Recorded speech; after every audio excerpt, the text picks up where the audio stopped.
My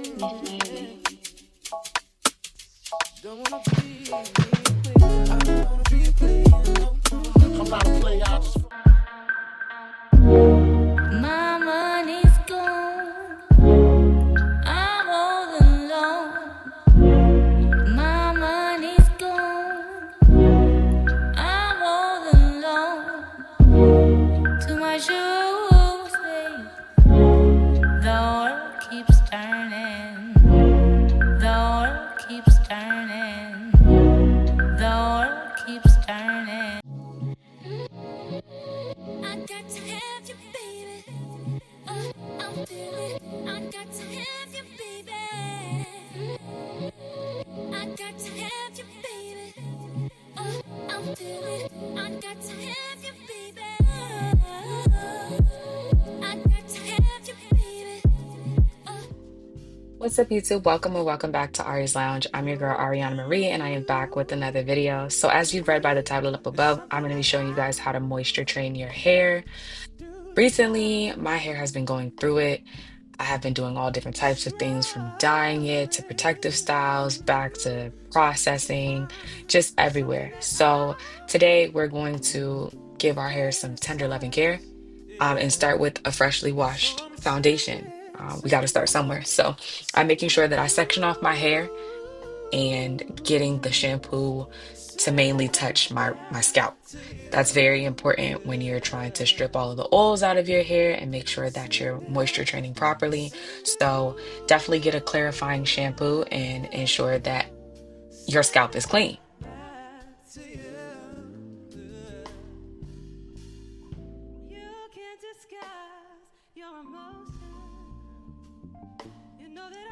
So, although I don't have as much hair as I used to have because I'm a bald-headed scallywag now, I've realized that sectioning my hair definitely does help, especially in the moisture training process. So what I do is I section everything off and then I go through my hair and comb the conditioner through. It looked like it hurt, but it it doesn't. So after I get all of the product worked through, I make sure that I put on a processing cap and sit under the blow dryer for at least 30 minutes. It's very necessary. If you don't do it, then it's really no point in moisture training your hair. You need your hair to be underneath the heat. It just is what it is. And then from there, I like to rinse out all of the conditioner in the shower and then immediately apply my leave-in conditioner.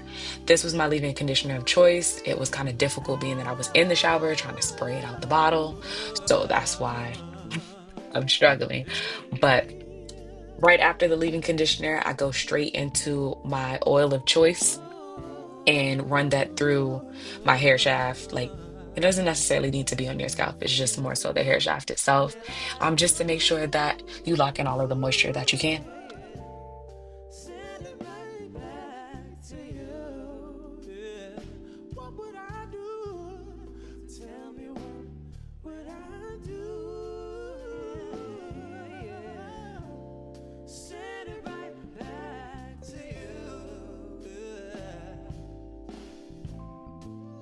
So after deciding which side of my head I'm going to place my part on, because that absolutely matters, especially when you have a big head like me, I used my Blueberry Bliss Control Paste. That's a mouthful. And I made sure that I slicked down my edges just to make sure I can grasp all of the hair into this flat twist. I did that on the side that I'm showing you right now, and then I also did it on the other side just to like have my face pull back a little bit, if that makes sense. The girls that get it, and those that don't, you just must not have a big head like me.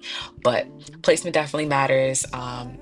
So that's what I'm doing here, and then from there I start my individual twist.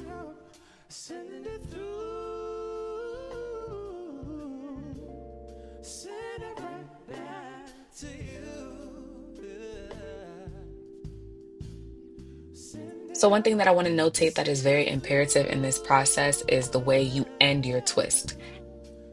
I wouldn't say halfway down, but maybe 3/4 down, I stop twisting and then I roll my finger around my hair just to get that effect. And as you can see, my hair is kind of heat damaged in the front, so it's a little crazy looking at the end. So I used one of my perm rods and twisted around so that I can get that curly effect at the end. And you can use that where it's necessary if you need to. And yeah.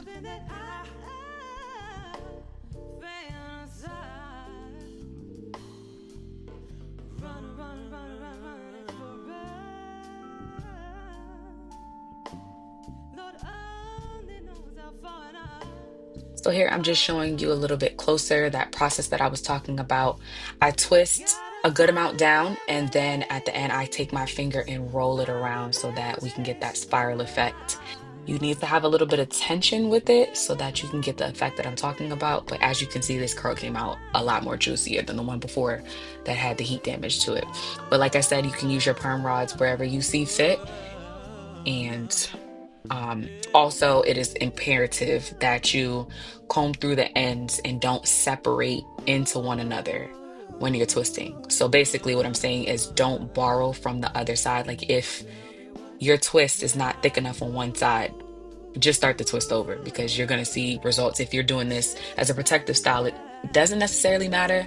But if you're going to take these out, then you'll see a difference if you borrow from one side of the twist. So, girl, don't do it. So what you're going to do is repeat this process throughout the remainder of your hair that you have left, and then you should get something like this. Um, I personally just let my hair air dry, but you can of course sit under the dryer. So yeah, I hope you enjoyed, and I'll see you guys in my next video. Bye.